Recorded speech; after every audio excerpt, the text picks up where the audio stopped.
What's going on, everybody, and welcome back to another episode of the Book Binge on the King Crusoe YouTube channel. This is episode 31. We're doing my 6th of the Dark Tower reviews, but as a result of covering One Through the Keyhole last week, we're actually covering book 5 this week, Wolves of the Calla. Now, this is probably the fastest that I've read one of these Dark Tower books so far through the series, relatively speaking, because it took me like barely a week. It was 7, maybe 8 days that I read, nearly 250,000 words of this book. I would say that's not bad at all. It was a pretty good pace, although I definitely paid for it by having to take like 3 weeks to read Song of Susanna. That we'll cover in the next Dark Tower review in like 2 weeks or something like that. I spent far more time reading this in the short amount of time that I did so than I think I should have by a significant amount, but either way, I was a little bit surprised by this one. Similar to last week, I had always heard mixed things about this book, never really knew why. With most of the other books, I had a little bit of context as to why there was a mixed reception of the books, but this one I didn't fully understand what it was. Now I do have some reference, and I can totally see the problems, but let's start with some of the things that I thought were great. What are the best elements of Wolves of the Calla? For this section, I'm just going to kind of talk about them in the different sections of the book because that's the easiest way to do so. To start off with, the prologue features one of King's primary strengths for this book. Similar to Wizard and Glass, there's a small town building, and the tone of the prologue of this book is really good. I'd argue that Colibrin Sturgis, however it's pronounced, definitely pronouncing it wrong. It might be Sturgis or Sturgis, don't know. But let's just say the Calla as it exists in this book, the town building of it is just as good, potentially even better than that of Salem's Lot, which is kind of an ironic comparison because Wolves of the Calla does spoil Salem's Lot quite a bit, and in certain ways acts as a sort of sequel. Moving on to part 1, there's some amazing main story stuff that is sure to come up in future books that really excited me. A lot of people, I think, in general, one of the main complaints of Wolves of the Calla is the fact that after Wizard and Glass being all a flashback, this book is too much of a side quest. Like, the whole book is just about basically the quartet trying to save this town from the inevitable coming of the Wolves of the Calla.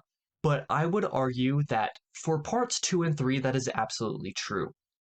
But I do think that some people, at least, overlook the fact that in part 1, there is a lot of the main story stuff starting to happen. Even if it's not like moving forward, there's a lot of stuff that is being set up that will be important in later parts of this book, as well as in the next book, and what I'm presuming is the final book as well. That's the only one that I haven't read yet at the time of recording this review.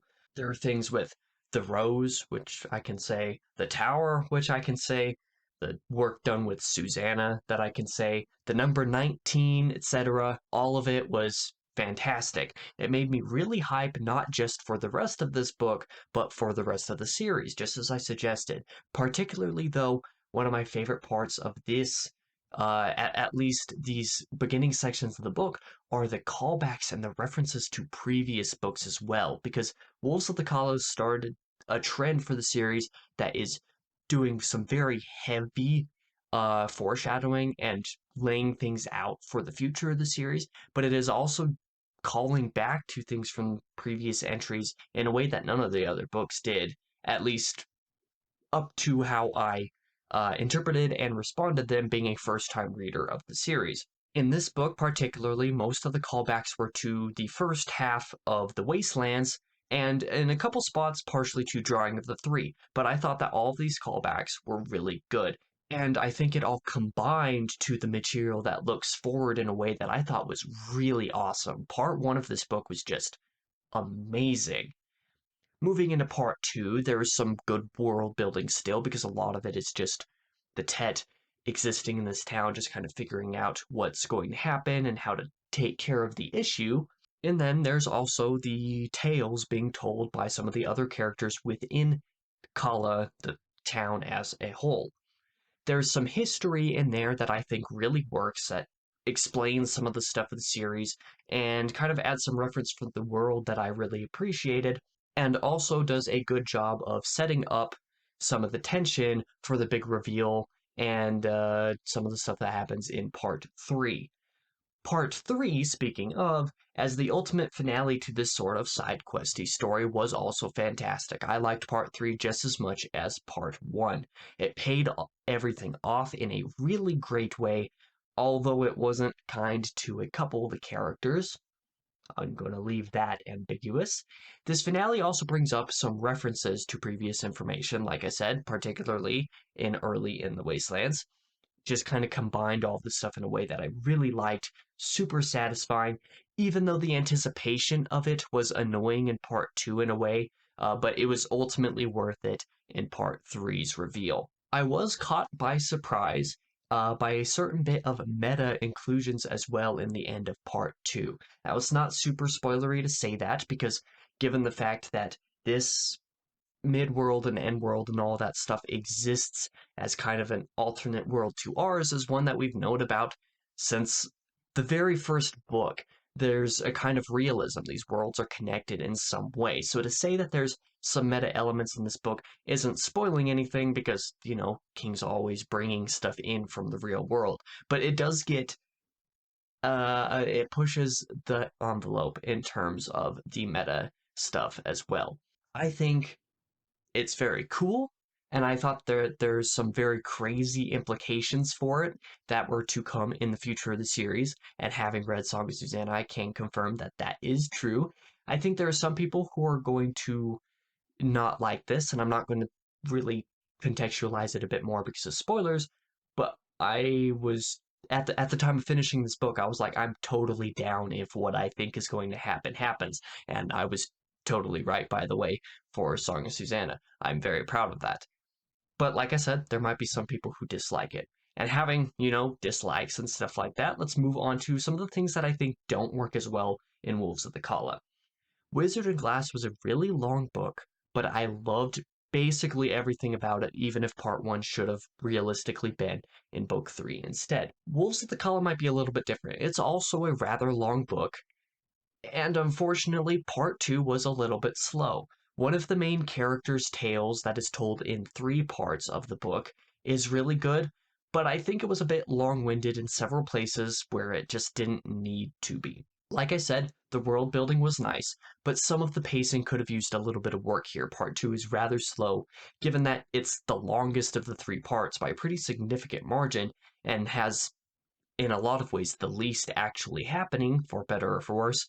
I think it could have been, in my copy being about 700 pages, I think it could have been right around 50 pages shorter or so, part 2 could have been, which is about less than 10% of the total page count, and I think it would have been better off for it. Then, like I kind of suggested in the previous section, part three's brief meta moments have implications for the future. Well, it kind of happens in part 2 a little bit, but the brief meta moments that occur in this book have implications for the future that pretty weird and over the top for some people who don't necessarily want or who aren't expecting that.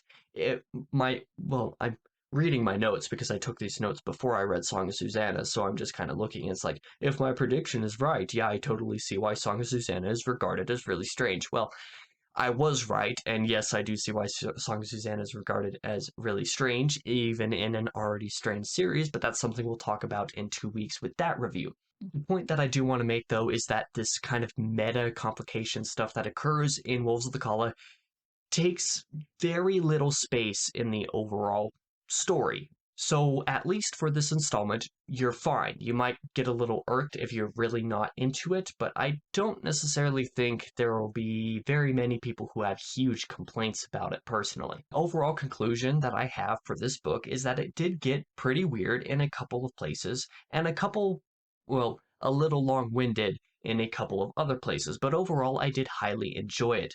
If part 2, like I said, was like 50 pages shorter, this could have very well been my favorite or coming, well, probably not my absolute favorite, but it could have come pretty close to being in like the top 3 of the series so far. I know a couple of people who find this one to be their favorite. I can totally see why. There's a lot of good stuff in it.